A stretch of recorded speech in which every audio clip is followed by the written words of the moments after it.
할렐루야.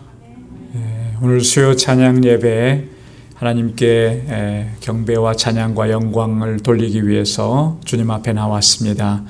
오늘도 사모하는 마음으로 또 주님의 임재를 갈망하면서 우리 마음과 뜻과 정성과 힘을 다해서 아버지 하나님께 예배드리겠습니다. 다 같이 기도하겠습니다.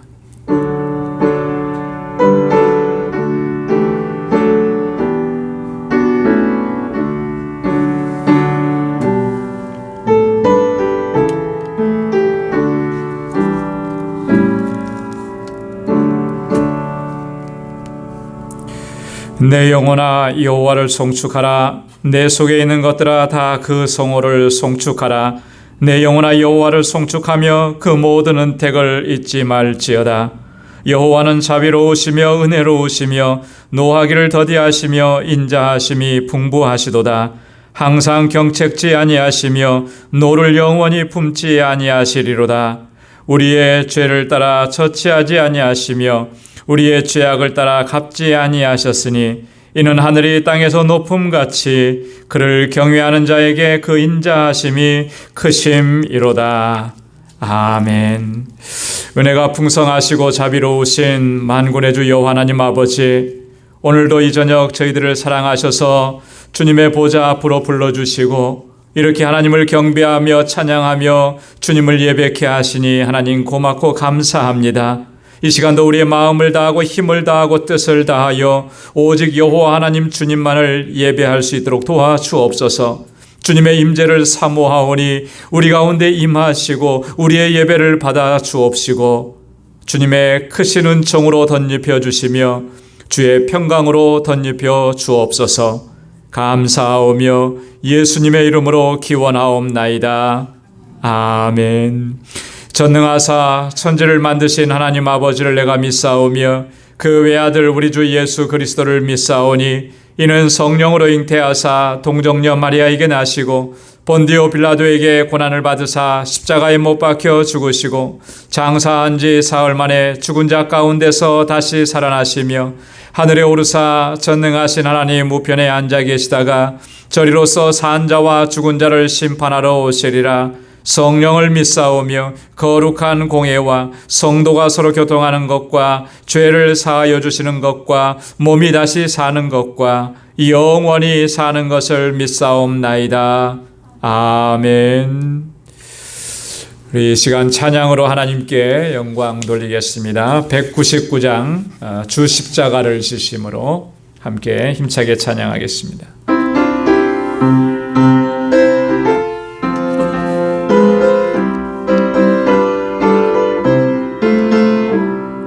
주 십자가를 지심으로 죄인을 구속하셨으니 그 피를 보고 믿는 자는 주의 진노를 면하겠네. 내가 그 피를 6월절 그 양의 피를 볼 때에 내가 너를 넘어가리라. 흉악한 죄인 괴수라도 예수는 능히 구원하네.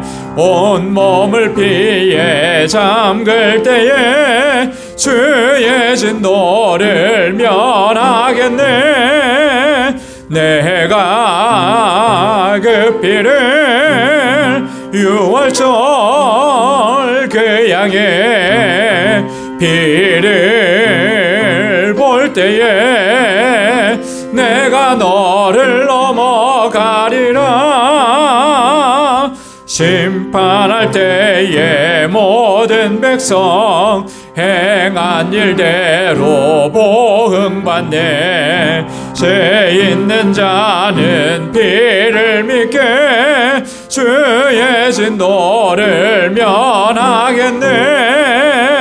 내가 그 피를 6월절 그 양의 피를 볼 때에 내가 너 구주의 사랑 크신 은혜 보혈의 능력 의지하세. 심판의 불이 내릴 때에 주의 진노를 면하겠네. 내가 그 피를 6월절 그 양의 피를 볼 때에 내가 너를 넘어가리라. 4절이요. 구주의 사랑 크신 은혜 보혈의 능력 의지하세. 심판의 불이 내릴 때에 주의 진노를 면하겠네.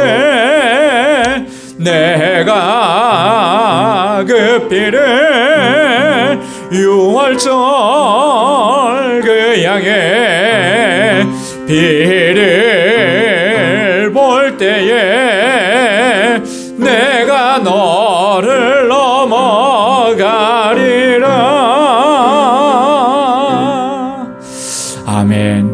우리에게 임한 주님의 그 보혈이 우리의 죄로 말미암은 모든 재앙과 심판에서 우리를 건져내고 구원하시고 영원한 생명을 허락해 주신 줄로 믿습니다. 우리 455장 주 안에 있는 나에게 함께 찬양합니다.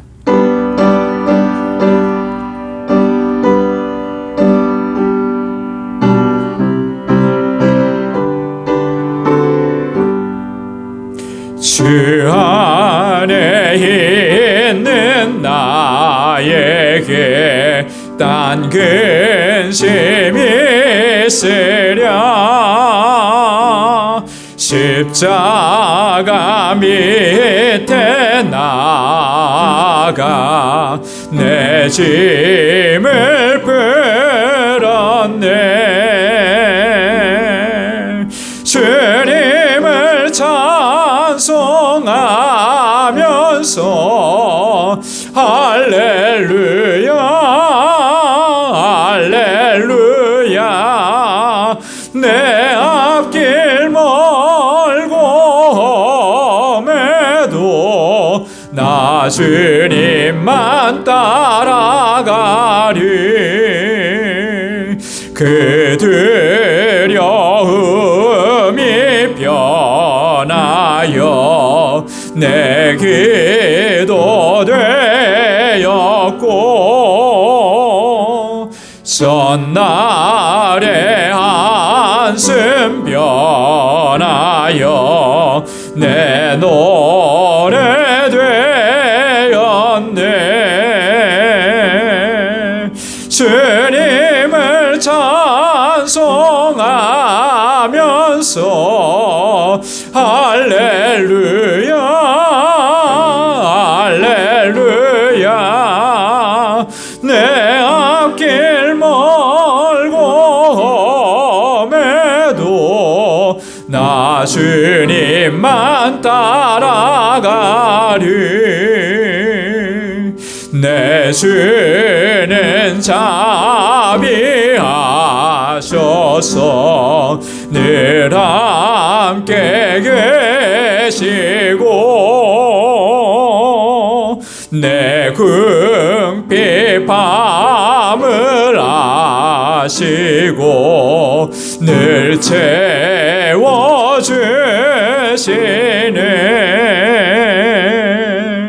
주님을 찬송하면서 할렐루야 할렐루야. 내 앞길 멀고 험해도 나 주님만 따라가리. 내 주와 맺은 언약은 영불변하시니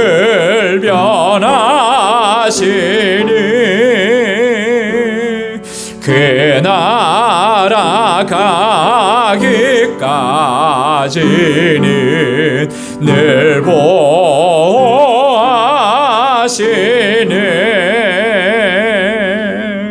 주님을 찬송하면서 할렐루야 할렐루야 내 앞길 멀고 험해도 나 주님만 따라가리. 아멘. 우리의 앞길이 아무리 멀고 험해도 항상 주님만 따라가고 주님 의지하고 주님께 모든 것을 의탁하는 우리 모두가 되기를 소망합니다. 우리 488장 내 영혼의 햇빛비치니 우리 힘차게 박수하면서 함께 찬양합니다.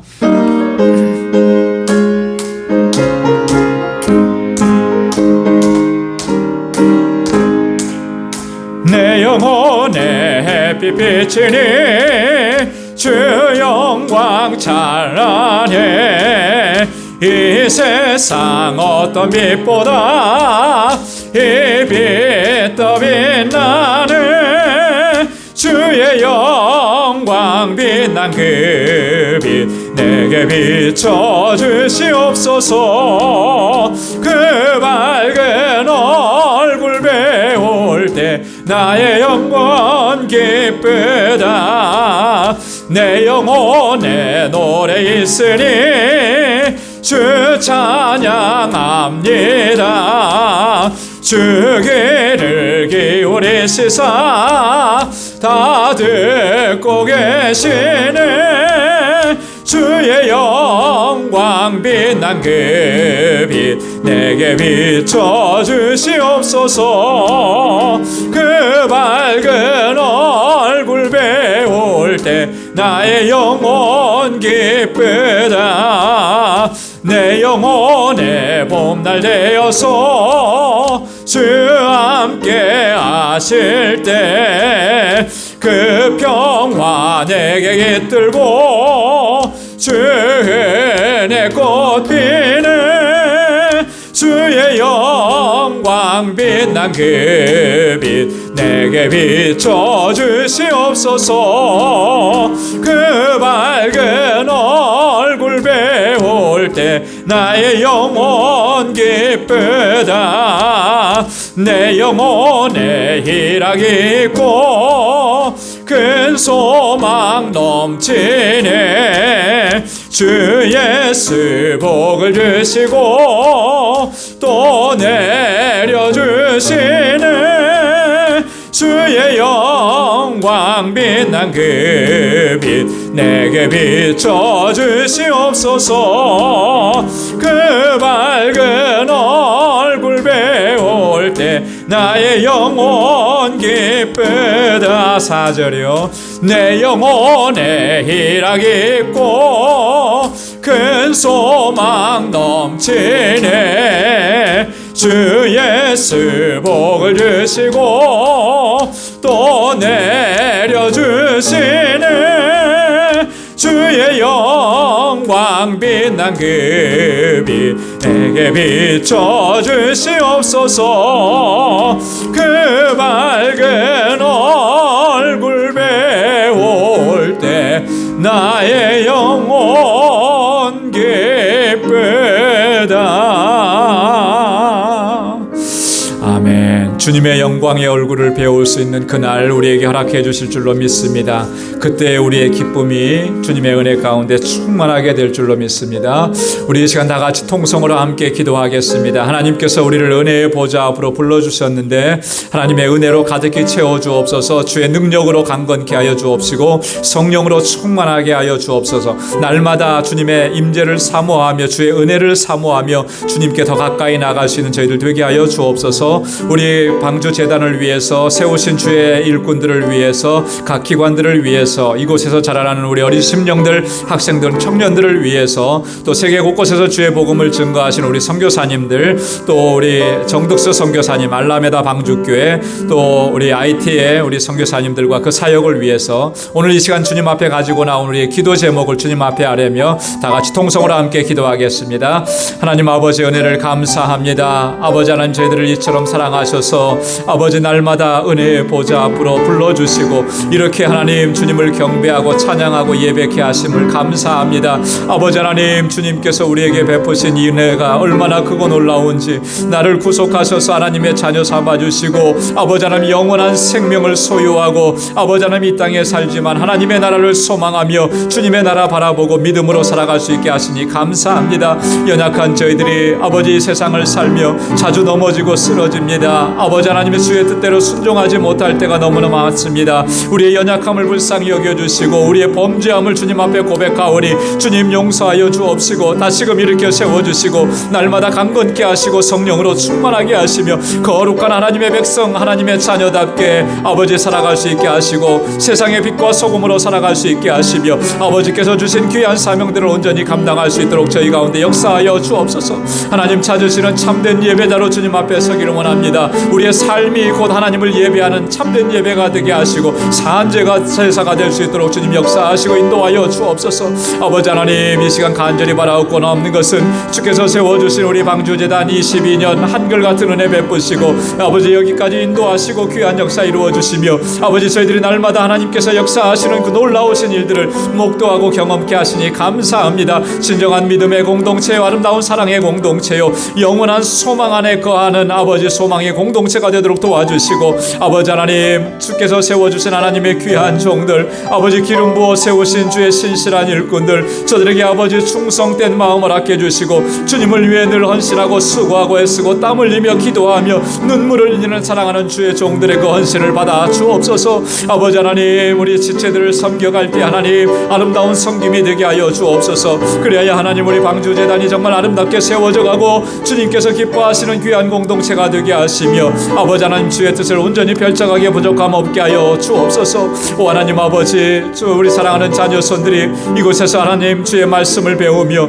주님을 경외하기를 힘쓰며 하나님의 귀한 일꾼들로 아름답게 자라갈 수 있게 도와주시고 이 세대를 이끌어가는 하나님의 귀한 백성들이 다 되게 하여 주옵시고 저희를 위해서 수고하고 애쓰는 우리 전도사님과 모든 교사들 위해 주의 은혜와 권능으로 함께하여 주시옵소서. 우리 사랑하는 성도들의 가정을 주께서 붙잡아 주시고 평강으로 인도하여 주옵시고 저들의 아버지 눈물로 아버지 주님 앞에 간구하고 부르짖는 모든 기도의 제목마다 우리 하나님의 선하신 응답을 허락하여 주시고 곤고한 삶 가운데에서도 하나님 주님 붙잡고 믿음으로 살아가기를 힘쓰게 하시며 아버지 하나님 날마다 하나님의 임재 가운데 살아가도록 도와주시고 주의 평강으로 덧입혀 주시옵소서. 주님께 더 가까이 나아가게 하시고 부르짖어 하나님 앞에 간구하게 하시고 주의 말씀 붙잡고 살아가는 귀한 주의 종들이 되게 하여 주옵소서. 그래서의 삶의 현장 속에서 주의 증인으로 살아가기에 부족함 없게 주님 늘 붙잡아 주시고 인도하여 주시옵소서. 우리 사랑하는 성도들의 아버지, 저들의 삶의 터전을 붙잡아 주시고 아버지 하나님 허락해 주신 믿음의 기업들을 든든하게 붙잡아 주시옵소서.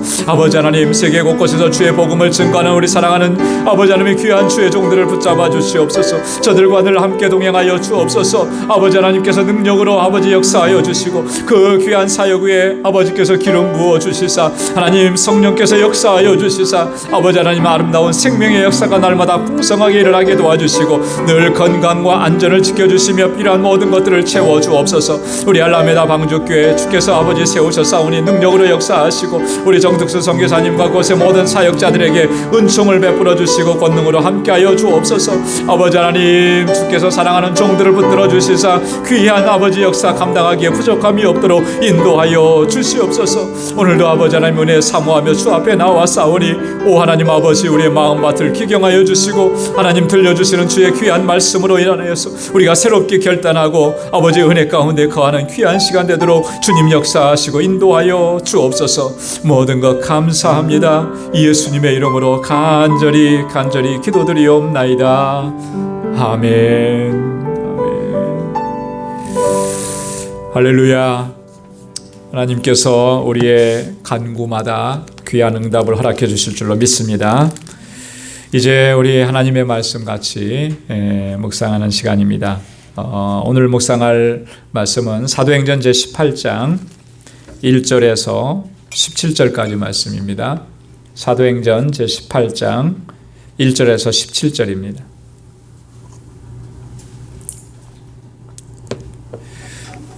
우리 한 절씩 교독하겠습니다. 이후에 바울이 아덴을 떠나 고린도에 이르러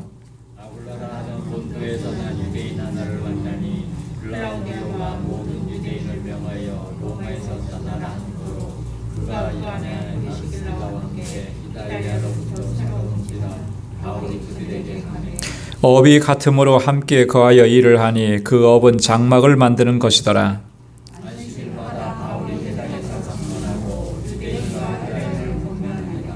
실라와 디모데가 마게도냐로서 내려오매 바울이 하나님의 말씀에 붙잡혀 유대인들에게 예수는 그리스도라 밝히 증거하니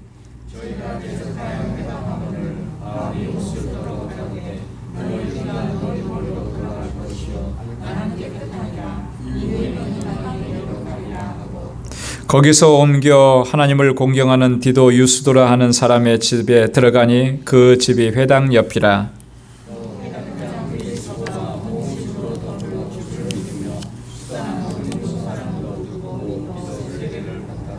밤에 주께서 환상 가운데 바울에게 말씀하시되 두려워하지 말며 잠잠하지 말고 말하라.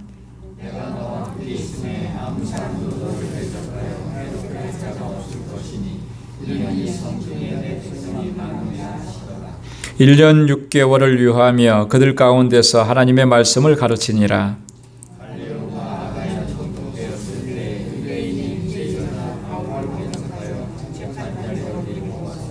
말하되 이 사람이 율법을 어기어 하나님을 공경하라고 사람들을 권한다 하거늘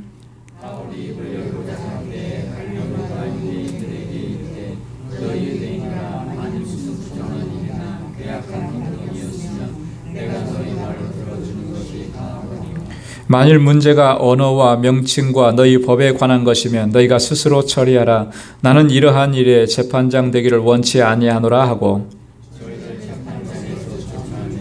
다 함께요. 모든 사람이 회당장 소수대네를 잡아 재판 자리 앞에서 때리되 갈리오가 이 일을 상관치 아니하니라. 아멘. 오늘은 우리 바울의 그 2차 선교 여행 5번째 시간입니다. 그리고 함께 봉독한 본문의 말씀은 고린도라고 하는 지역에서 그 바울이 사역을 했던 내용들, 이런 내용을 오늘 본문에서 담고 있습니다. 이 고린도에서의 사역은 뭐 이따가도 한번 다시 말씀드리겠지만 굉장히 큰 역사가 있었던 그런 사역이었습니다. 그 앞에서 아덴에서는 사실 바울이 정말 최선을 다해서 사역을 했지만 그 아덴 사람들의 그런 어떤 성향들, 뭐 철학적이고 뭐 이런 성향들 때문에 사실 어떻게 많은 열매를 맺지는 못했습니다. 그리고 나서 이제 고린도로 옮겨왔는데 고린도에서는 굉장히 풍성한 열매가 맺혀지게 되죠. 그래서 나중에 바울이 이제 고린도 전서 후서를 이제 써서 보내잖아요. 그래서 고린도 전서 후서 보면은 이 고린도 교회가 좀 굉장히 그 규모가 커졌다라고 하는 것을 알 수가 있고요. 또 그렇게 성장했는데 또 반대로 또 그러면서 나타났던 그런 부정적인 이런 요소들도 많이 있었던 그런 교회입니다. 그래서 그 고린도 전서에 나온 그런 그 고린도 교회가 바로 어떻게 시작되었는지 오늘 본문에서 기록하고 있습니다. 세 부분으로 나눠서 볼 수가 있는데 1절부터 4절까지 바울이 고린도로 옮겨와서 이 고린도에서 정말 중요한 동역자를 만납니다. 바울의 그 사역에 있어서는 정말 잊을 수가 없는 아주 중요한 동역자를 만나는데 그 브리스길라와 아굴라라고 하는 두 부부를 만나게 되죠. 그 내용을 기록하고 있고요. 5절부터 11절까지는 그 바울의 고린도에서의 사역에 비해서 좀 짧게 기록이 된 것 같아요. 고린도에서 얼마 동안 사역을 했냐면 1년 6개월 동안 사역을 했습니다. 그러니까 다른 지역에서 하고 비교해 보면 엄청나게 오랜 기간 동안 사역을 한 거죠. 그러니까 아마 이 고린도에서 단지 복음만 증거한 것이 아니고 고린도 교회를 세우고 여기서 또 목양도 했다라고 하는 것을 우리가 알 수가 있죠. 1년 6개월 동안 사역한 내용이 기록되어 있고 그리고 12절부터 17절까지는 여기서도 마찬가지였습니다. 유대인들이 바울을 쫓아와서 회방하고 대적하고 심지어는 당시 그 총독에게 고소까지 한 거예요. 이런 내용들이 오늘 본문에 기록되어 있습니다. 자, 그러면 우리 첫 번째 부분부터 함께 말씀을 보도록 하겠습니다. 고린도에서 브리스길라와 아굴라 부부를 만났다 그랬습니다. 아덴에서 고린도로 옮겨왔다 그랬죠. 이 아덴에서 고린도까지의 거리는 대략 한 80km 정도 된다 그래요. 그러면 보통 사람의 걸음으로 하루에 10시간씩 걷는다고 했을 때 한 이틀 정도 걸리는 그런 거리죠. 이 고린도라고 하는 도시는 이 굉장히 유명한 도시입니다. 이 아가야 지방, 이 지금 아덴이라든지 고린도라든지 지금의 그 그리스, 그 발칸반도 남부 쪽, 요쪽 지역을 그때는 이제 아가야 지방이라 이렇게 불렀는데요. 그 지역을 총괄하는 어떤 수도 역할을 했던 데가 바로 고린도입니다. 그러니까 굉장히 부유하고 또 굉장히 큰 도시였다라고 하는 것을 우리가 알 수가 있죠.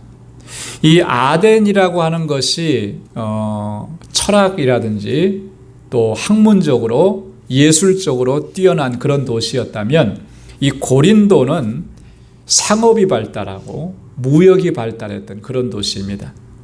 자, 그러니까 그 안에는 굉장히 돈이 많이 움직였겠죠. 돈이 많이 움직이고 그러다 보니까 굉장히 부유한, 번영하는 그런 도시였습니다. 뭐든지 그런 것 같아요. 요즘에도 보면 사람들이 경제적으로 부유해지고 넉넉해지고 어떤 도시가 돈이 많고 그러면 어떤 성향이 나타나느냐면 도덕적으로는 굉장히 타락해요. 먹고 마시고 즐기고 그렇게 하는 그런 생활 속으로 그런 생활이 아주 하나의 패턴이 되어버리는 그런 성향이 있습니다.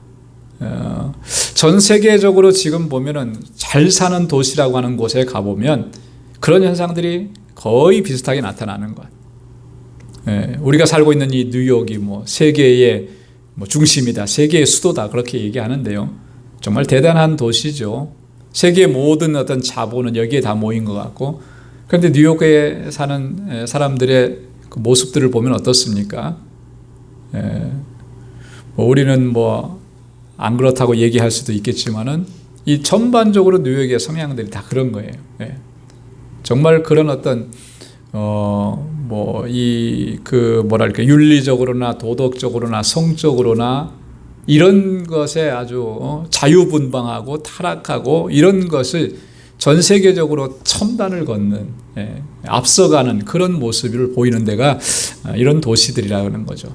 이 고린도도 마찬가지였다라고 하는 거예요. 얼마나 타락했나, 얼마나 성적으로 타락했나. 우리 고린도 전서 5장을 보면 조금 우리가 짐작할 수가 있어요. 고린도 전서 5장은 어떤 내용이 기록되어 있는가 하면 고린도 교회 안에 음행의 문제를 바울이 다루는 것입니다.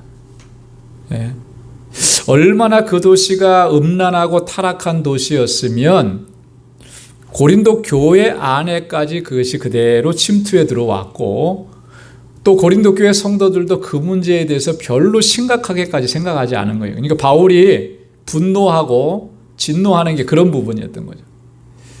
이 고린도 교회 안에 있었던 음행의 문제는 세상 사람들에게서도 찾아보기 힘든 것이다, 그렇게 바울이 얘기했습니다. 그런데 더 심각한 문제는 그런 음행을 하는 사람을 치리하지 않는다는 거죠.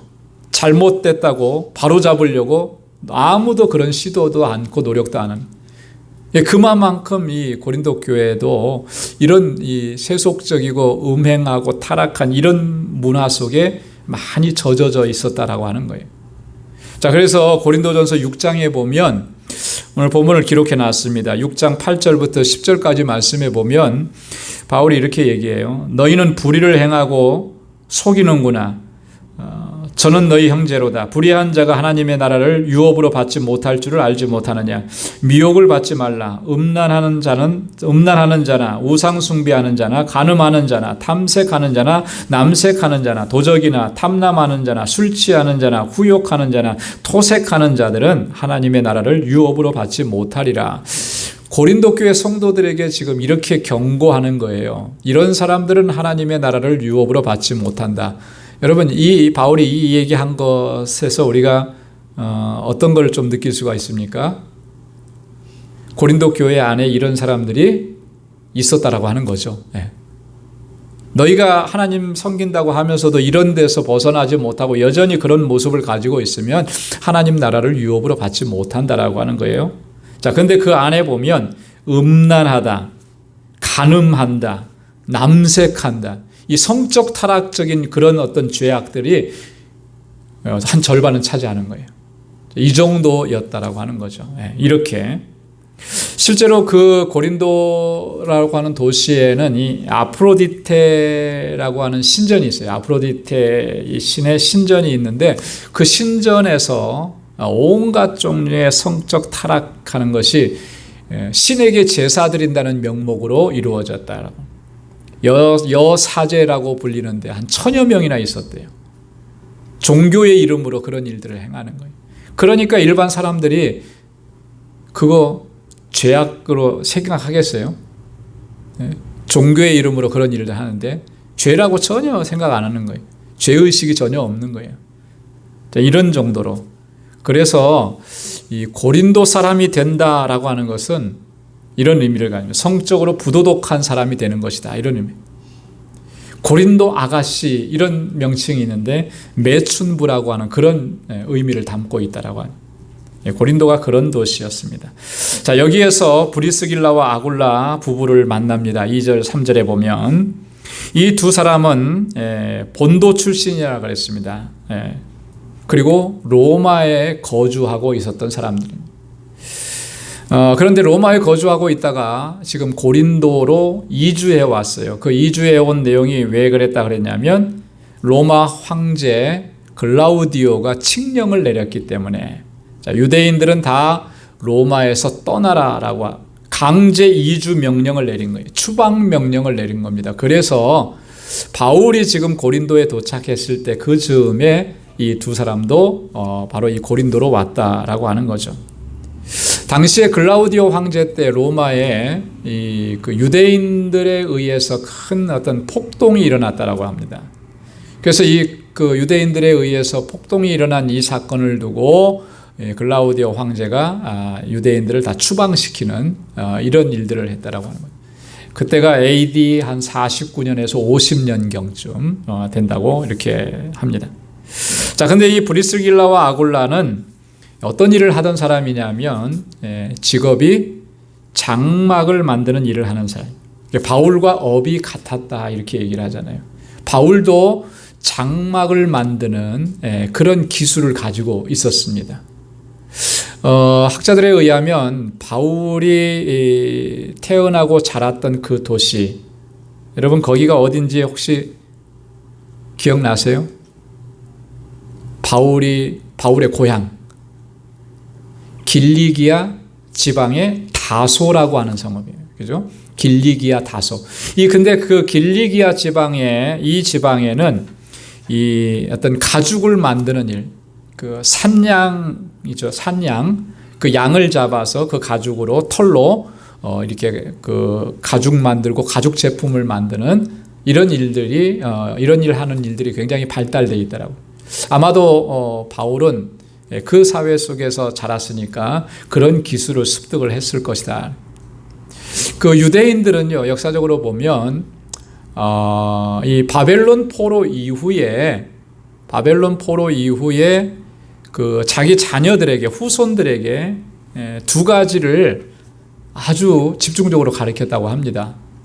첫째는 뭘 가르쳤겠습니까? 하나님의 율법을 가르친 거죠. 그죠?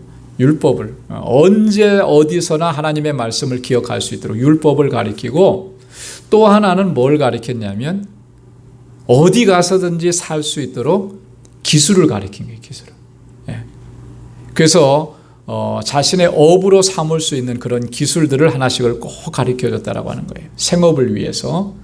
자, 아마도 이런 분위기 안에서 바울도 그렇게 이 장막 만드는 기술을 습득을 했을 것이고요.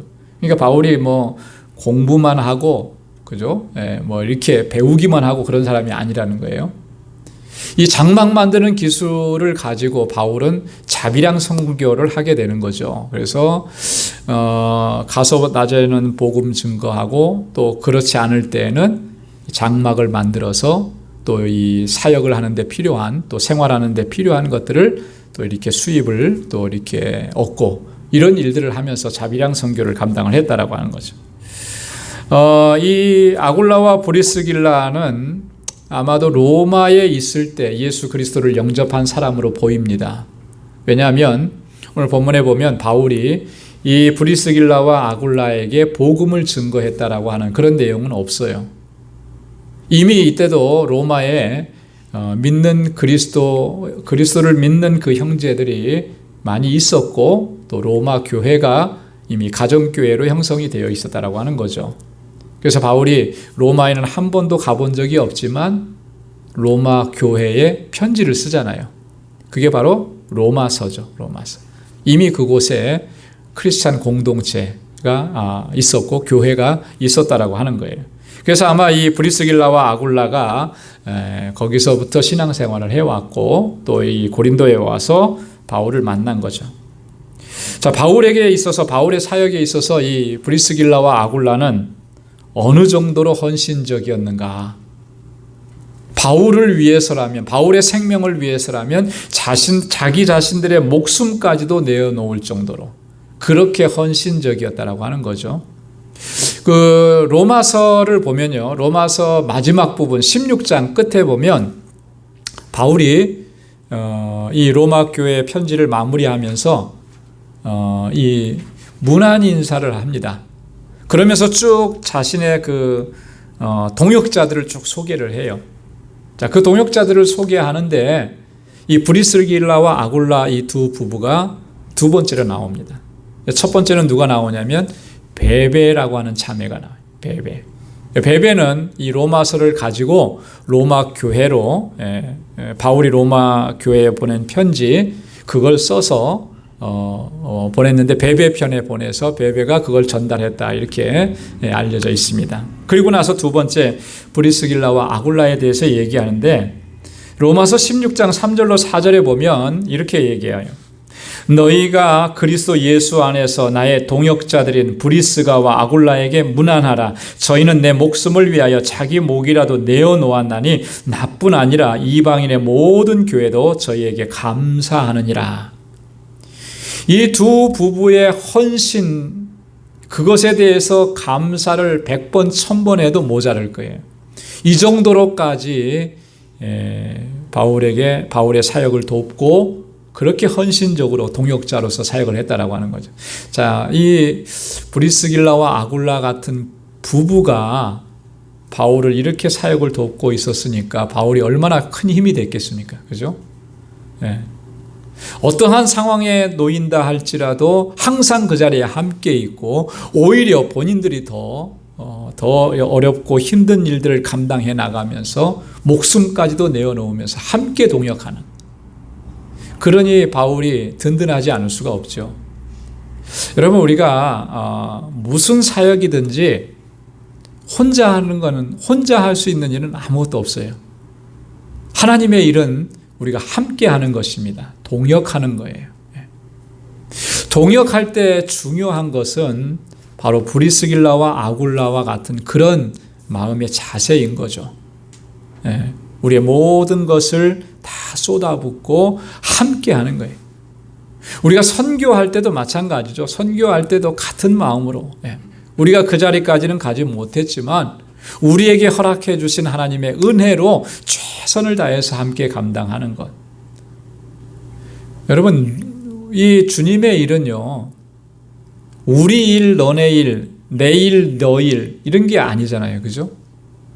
하나님의 일이에요. 하나님의 일. 하나님의 나라를 이 땅에서 세워가는 일이고, 하나님께서 명하신 일들을 감당하는 거예요. 그렇기 때문에 우리는 네 것, 내 것 이렇게 구분하는 것은요, 하나님께서 보실 때 참 안타까운 모습이 아닐 수가 없어요.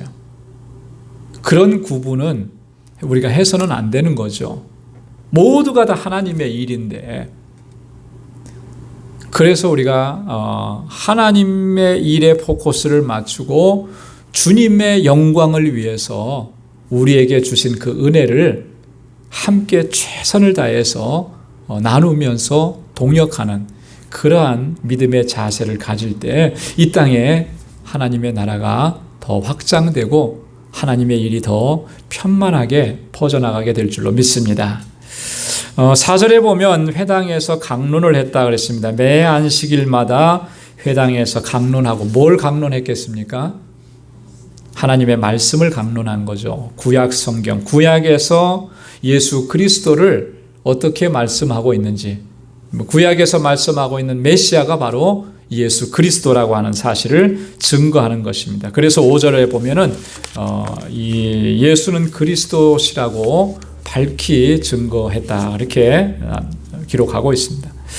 자, 고린도에서의 사역은 1년 6개월간의 사역이라 그랬습니다. 5절부터 11절까지가 그 사역을 간략하게 우리에게 증거하는데요. 먼저 5절 말씀에 보면 이 바울의 동역자였고 지금까지 함께 했던 2차 선교 여행에 늘 동행했던 두 동역자가 다시 합류를 합니다. 그 두 동역자가 누구냐면 실라와 또 한 사람은 디모데예요. 이 실라와 디모데는 우리가 앞으로 잠깐 돌아가 보면 베레아에서 사역을 했을 때 바울이 유대인들의 그 핍박과 박해로 말미암아 급하게 베레아를 떠나올 수밖에 없었습니다. 그래서 아덴으로 오죠. 아덴으로 올 때 바울은 홀로 옵니다. 실라와 디모데는 베레아에 남겨지게 돼요. 아덴에 도착하자마자 이 실라와 디모데에게 빨리 이곳으로 오라고 얘기하죠. 그래서 아덴으로 도착을 합니다. 그리고 아덴에서 바울이 디모데와 실라를 각각 지역으로 파송을 해요. 디모데는 데살로니가 교회로 파송을 합니다. 그래서 데살로니가 교회가 지금 어떤지 잘 견고하고 이렇게 서 있는지 그걸 좀 살피도록, 그리고 그들을 위로하고 격려하도록. 그리고 실라는 어디로 보내냐면 빌립보 교회로 보냅니다. 그래서 빌립보 교회에 가서 그곳에서 준비된 헌금 이것을 가지고 다시 돌아오도록. 이 빌립보 교회는요, 바울에게 정말로 헌신적으로 섬겼던 그런 교회입니다. 그래서 바울에게 필요한 것들을 늘 채워줬던 그런 교회죠. 빌립보서 4장 15절 16절에 보면 이렇게 기록합니다. 빌립보 사람들아 너희도 알거니와 복음의 시초에 내가 마게도냐를 떠날 때에 주고받는 내 일에 참여한 교회가 너희 외에 아무도 없었느니라. 데살로니가에 있을 때에도 너희가 한 번, 두 번 나의 쓸 것을 보내었도다. 여러분, 바울은 자비랑 선교를 하고 있었지만 또 이렇게 교회를 통해서 요즘식으로 말하면 선교비를 보내오면 그 선교비를 가지고 또 사역을 감당하고 이렇게 했는데, 바울에게 이렇게 필요한 것들을 적극적으로 열심히 채워줬던 교회가 어디냐면 바로 빌립보 교회라는 거예요. 마게도냐를 떠나올 때 이 빌립보 교회가 그렇게 주고받는 일에 참여했고, 데살로니가에 있을 때도 그렇게 도와줬고, 그리고 지금도 이 빌립보 교회가 바울과 이 선교의 사역을 도와서 이 고린도에서 사실 굉장히 효율적으로 이 사역을 감당할 수가 있었고, 또 오랜 기간 동안 1년 6개월 동안 또 그 사역을 감당할 수가 있었던 거죠. 그렇기 때문에 바울은 하나님의 말씀에 붙잡혀서 더 능력 있게, 더 강력하게 복음을 증거하고 예수는 그리스도라 증거하면서 그 사역을 감당을 했습니다. 그러면 그럴수록 유대인들의 방해와 또 대적하는 일들도 더 강해지죠. 여러분, 우리가 열심히 주님의 일을 감당하면 방해하는 세력 없을 것이다 우리가 생각하는데 결코 그렇지 않아요. 우리가 열심히 하면 할수록 사단의 방해 공작과 핍박과 박해도 더 커지는 법입니다. 그러나 염려할 게 없어요. 주님 우리와 함께 하시고 주님 의지하면 넉넉히 감당하고 이겨내게 될 줄로 믿습니다. 유대인들이 대적하고 회방했다 그랬습니다. 대적한다라고 하는 말은 적대 행위를 갖는다라고 하는 그런 말이잖아요. 계획적으로 적대 행위를 하는데 이 대적한다라고 하는 말의 그 헬라어 원문을 보면 그 의미가 이런 거예요. 전투 대형으로 배치한다는. 전투 대형. 지금 전쟁을 할 때 딱 그 일촉즉발이죠. 전쟁하기 위해서 최전선에다가 최신의 무기를 배치하고, 우리나라가 지금 북한과 이렇게 대립되어 있고 대치되어 있는 상황에서 종종 그런 장면들을 뉴스를 통해서 듣잖아요. 북한에서 뭐 온갖 무기들을 전진 배치했다. 그럼 위기감이 조성이 돼요. 전쟁이 일어날 것 같은 그런. 자, 그런 전쟁이 일어나기 바로 직전에 서로 대치하는 그런 모습으로 전투 대형으로 배치하는 거, 이걸 대적이라 이런 의미로 사용을 한다는 거죠. 그러니까 유대인들이 얼마만큼 바울과 또 바울의 사역을 방해하고 핍박했는지를 잘 알 수가 있는 겁니다. 회방했다라고 하는 말은요, 중상모략했다라고 하는 그런 의미입니다. 모독했다라고 하는 말이에요.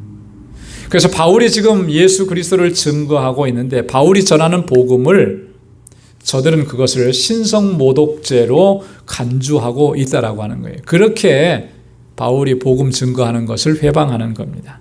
자, 그렇게 되니까 바울이 중대한 결단을 합니다. 뭐라고 얘기했습니까? 이후로는 내가 이방인에게로 가리라, 그렇게 얘기해요. 옷을 떨어버렸다 그랬습니다. 옷을 떨어버렸다는 것은 옷에 먼지를 떨어버렸다라고 하는 거죠. 이제는 너희와 상관이 없다라고 하는, 너희와는 단절이다. 더 이상 너희에게는 복음을 전하지 않는다. 예수님께서도 누가복음 9장 5절에서 이렇게 말씀을 하셨잖아요. 누구든지 너희를 영접하지 아니하거든 그 성에서 떠날 때에 너희 발에서 먼지를 떨어버려 저희에게 증거를 삼으라 하시고, 복음을 증거하고 천국 복음을 전했는데 받아들이지 않고 오히려 대적하고 핍박하고 박해하면 먼지를 떨어버리고 깨끗하게 떠나라는 거예요. 주님께서 그렇게 말씀하셨는데 그 말씀하신 그대로 지금 바울도 그렇게 하고 있는 거죠. 그래서 바울이 유대인에게 먼저 복음을 전했지만 그들은 그렇게 받아들이지 않으니까 이렇게 이제 이방인에게 복음을 전합니다. 그래서 7절 말씀에 보면 거처를 옮겨갑니다. 디도 유스도의 집으로 거처를 옮겨갑니다. 디도 유스도는 이 디도라는 이름은 로마식 이름이고, 로마식 이름이라고 하는 말을 보면 이 사람이 로마 시민권자구나라고 하는 걸 알 수가 있죠. 유스도라고 하는 이름은 정의라는 뜻을 가지고 있습니다. 그래서 그가 아마도 유대교로 개종할 때에 새롭게 얻은 이름일 것이다. 그러니까 이 사람은 로마 사람이면서 유대교로 개종했던 사람입니다. 근데 신실한 사람이었죠. 하나님을 공경하는 사람이었다. 근데 그가 바울에게 예수 그리스도의 복음을 받아들이고 그가 예수 그리스도를 믿는 믿음의 사람으로 돌아오게 됩니다. 그 로마서 16장 23절에 보면 바울이 문안 인사하는 사람들을 쭉 설명하다가 여기에 이렇게 표현이 되어 있어요. 나와 온 교회의 식주인 가이오도 너희에게 문안하고 그랬는데요. 이 가이오라고 하는 사람이 바로 디도 유스도라고 하는 것이죠. 자, 그리고 8절에 보면 회당장 그리스보가 또 그의 가족들이 예수를 영접합니다. 그리고 뿐만 아니라 수다한 사람들이 예수를 믿고 고린도 사람들이 예수 믿고 세례를 받는 역사가 일어나게 되는 거죠. 자, 그러니까 바울이 1년 6개월 동안 여기서 길게 사역을 할 수가 있었다.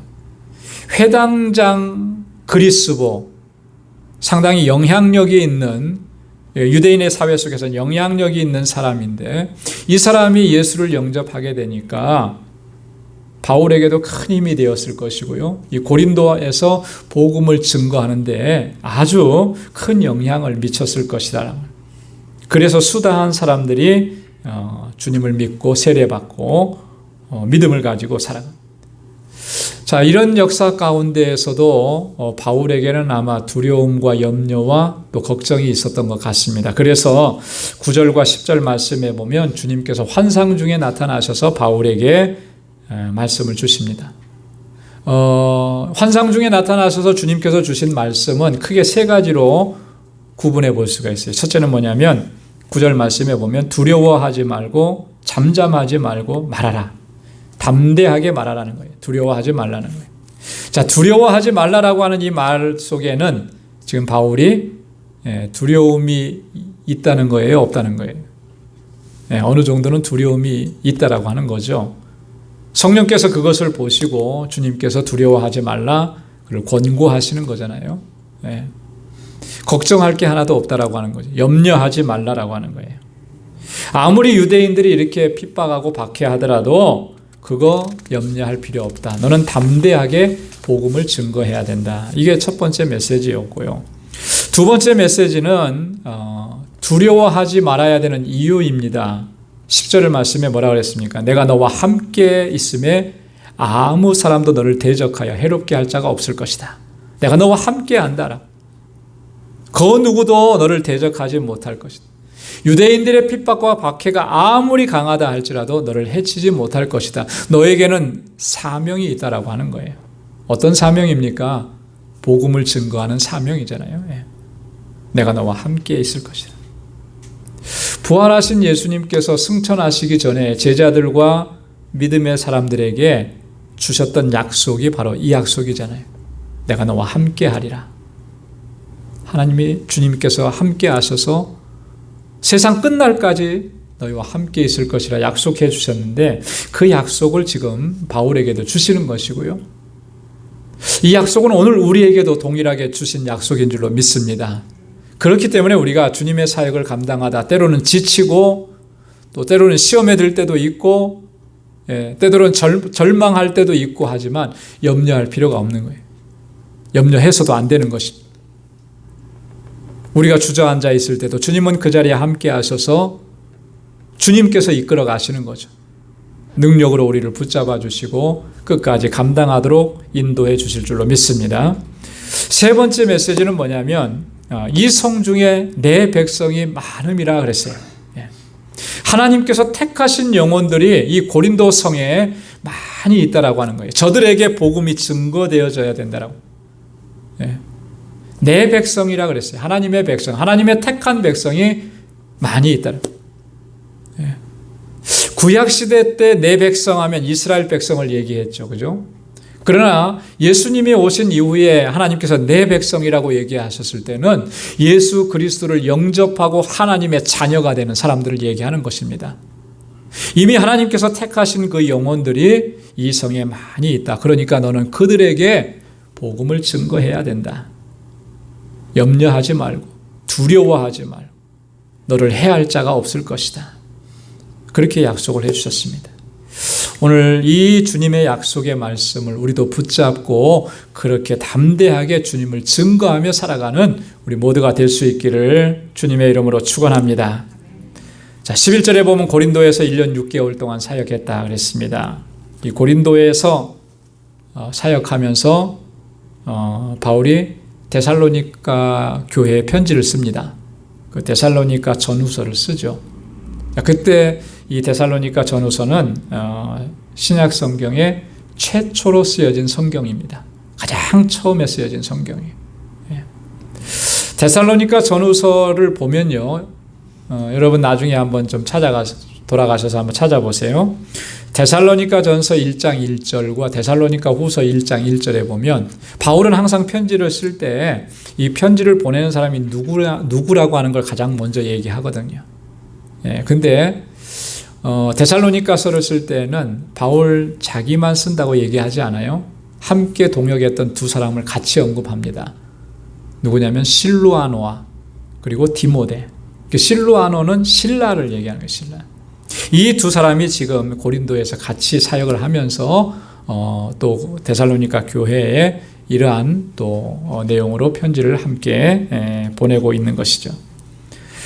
자, 그리고 12절부터 17절까지는 유대인들이 바울을 이 아가야 총독 갈리오에게 제소합니다. 재판에 넘깁니다.